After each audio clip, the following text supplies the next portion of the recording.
मैं एक विधवा औरत हूँ। मेरे ससुर जी को मेरी सो जाने की बहुत चिंता रहती और ससुर जी मुझसे रोज एक ही बात बोलते।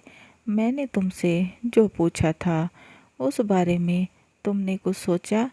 बाबूजी, नहीं, मुझसे ऐसा नहीं होगा, नहीं होगा।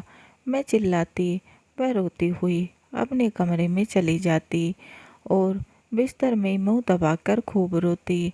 लेकिन फिर जो मेरे जीवन में हुआ उससे मैं कफन में लिपट गई।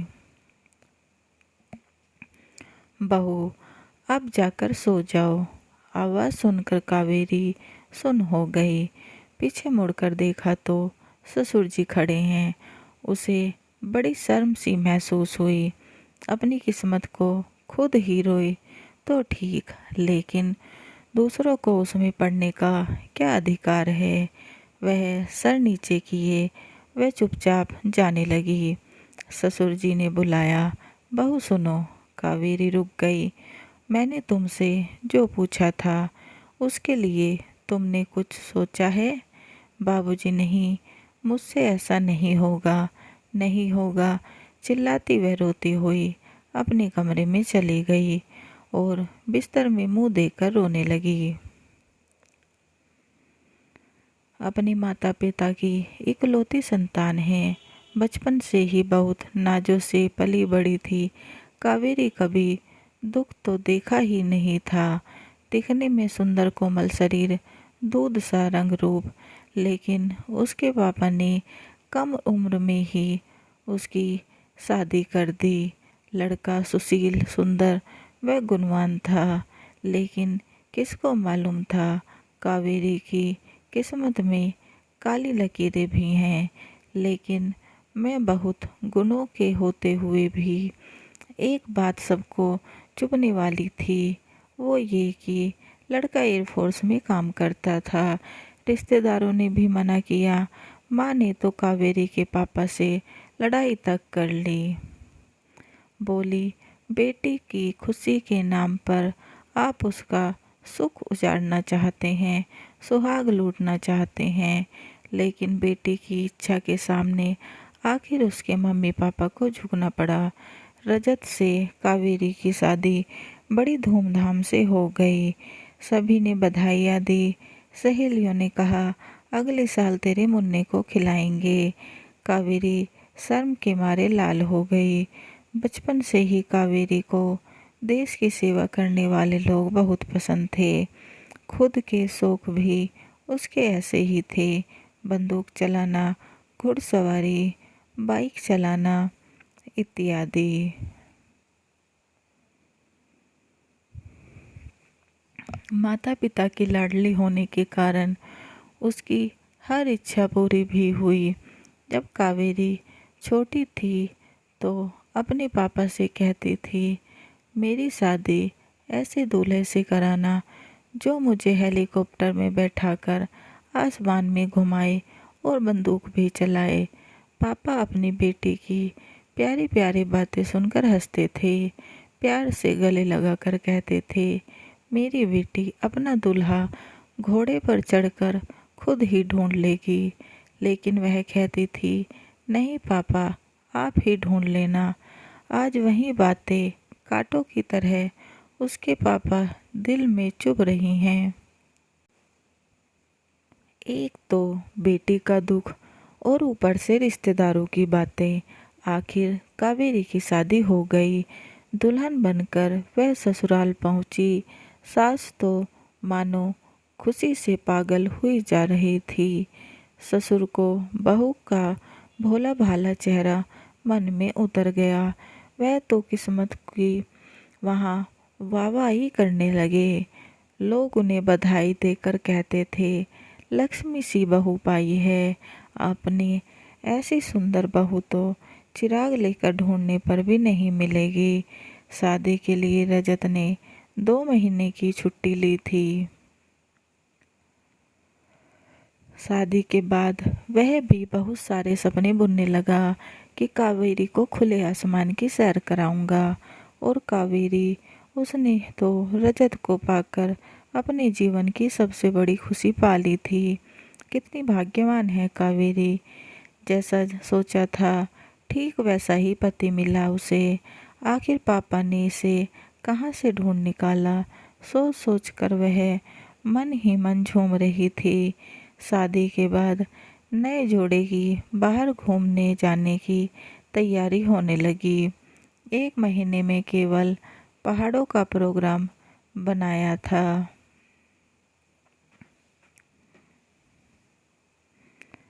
वहाँ जाकर क्या क्या देखना है, क्या करना है, सारा प्रोग्राम बन गया। इधर रोज ही शॉपिंग होती थी।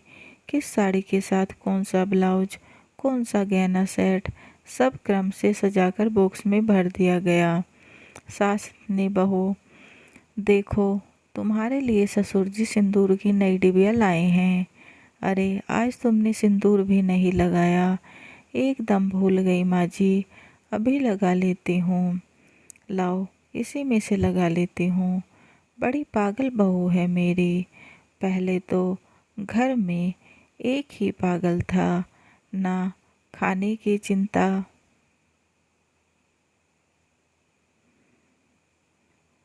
ना सोने की। अब एक और पगली मिली मुझे। अब दोनों को कौन संभालेगा। चौखट पार करते ही ससुर जी ने कहा, क्यों, एक तुम एक मैं, दोनों हंस पड़े। देखो तो बिंदी लगाने के बाद मेरी बहू चांद का टुकड़ा लग रही है। देखो बहू, बैग के इस किनारे पर डिबिया रखी हूँ। हाँ सुनो एक बात, ये 1000 रुपये चुपके से रजत के बिना बताए बैग के नीचे रख लेना। वह बड़ा पागल है। अगर अपने सारे रुपये खर्च कर डाले तो ये रुपये निकालना।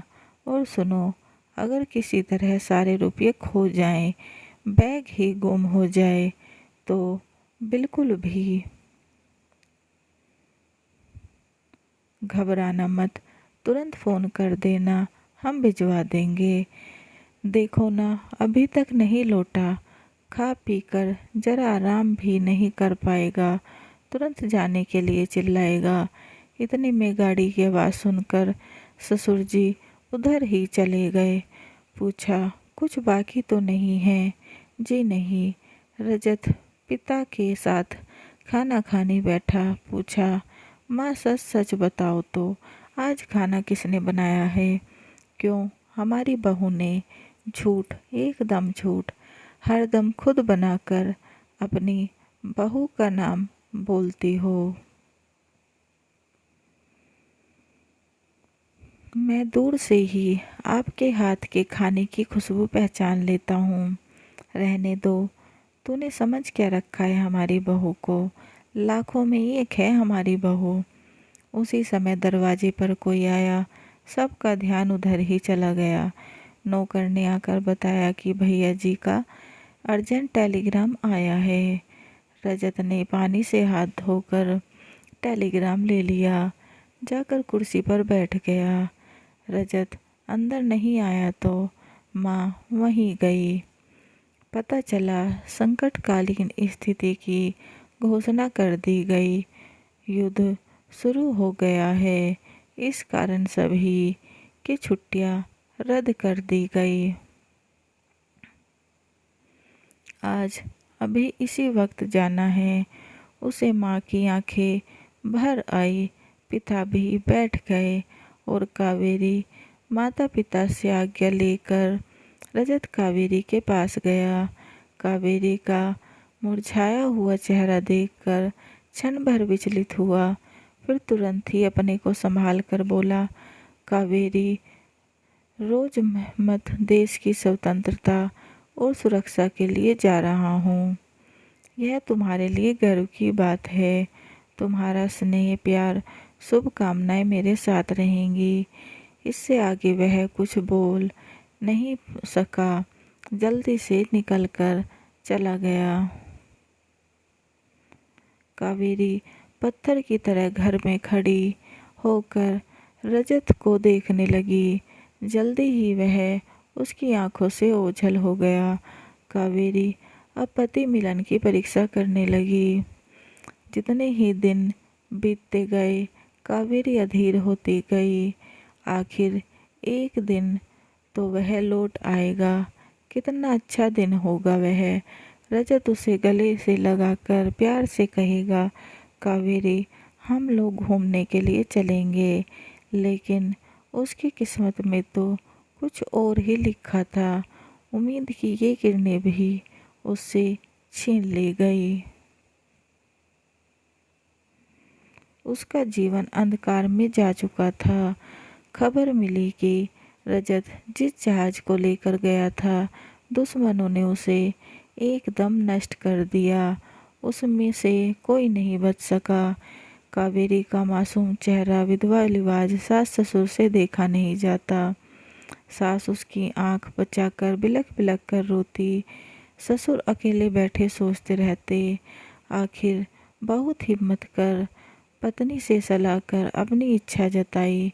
बोले, बहू तुम्हारे अच्छे जीवन के लिए, हमारे मन की शांति के लिए, रजत की आत्मा की शांति के लिए मैं तुम्हारी दूसरी शादी करवाना चाहता हूँ।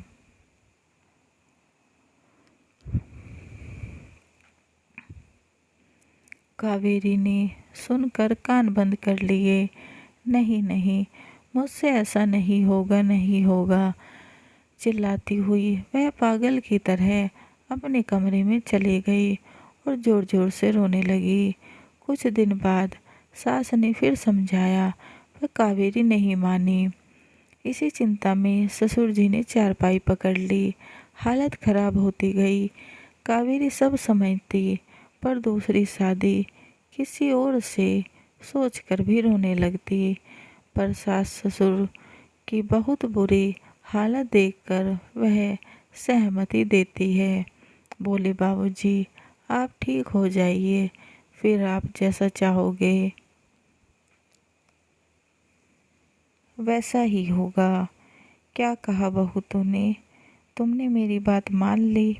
ससुर जी खुश हो गए। बेटी अब मैं ज़रूर अच्छा हो जाऊंगा। घर में शादी की तैयारी हो रही है। आज ही कावेरी की शादी है। सब लोग काम में व्यस्त हैं। कावेरी सुबह से आज जो खिड़की पकड़कर खड़ी है, वहाँ से हिली नहीं। सहेलियों ने उसे सजाया, फिर सारे गहने पहनाए, हाथों में मेहंदी लगाई। वह जाकर फिर उस खिड़की के पास खड़ी हो गई। एक सहेली ने कहा, कावेरी इधर तो आ। दूसरी ने कहा, अरे उसे परेशान क्यों करती हो? वह अपने दूल्हे को देखने के लिए खड़ी है।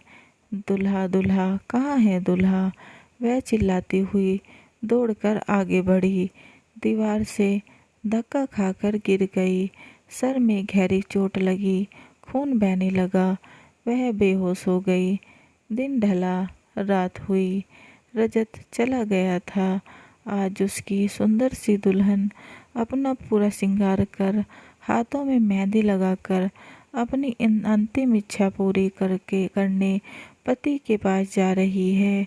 उसके सर से निकलने वाली खून की धारा सुहाग को बधाई दे रही है।